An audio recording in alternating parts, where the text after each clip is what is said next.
O yung lugar sa amin, no? Bagang umaga, lakad-lakad. Ng oras pa lang. Hay. Yan lugar dito sa amin, sa labas to.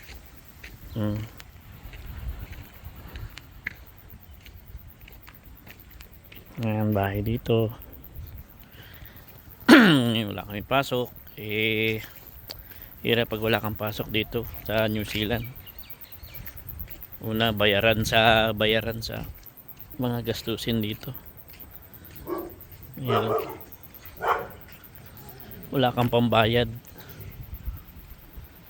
Wala kang pambayad dito. Yun. Hindi mo maano yung pera mo, hirap budgetin. So, tahimik dito.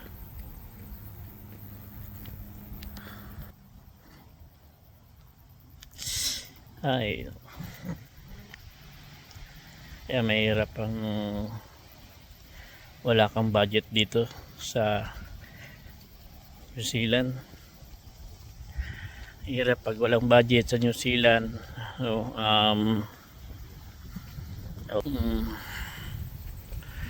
yung mga bayarin mo. Ito ako nakatira dyan sa baba. Doon kami umuupa ng mga kasama ko sa trabaho. Yan sa baba niyan. Tapos walang sulat. Mahirap talaga. Ay, kala nila madali lang dito. Malaking kinikita, sabi.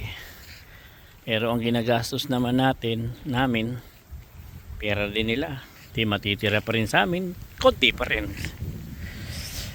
Tama lang panggastos sa pagkain namin dito, pambayad sa tax, sakyan.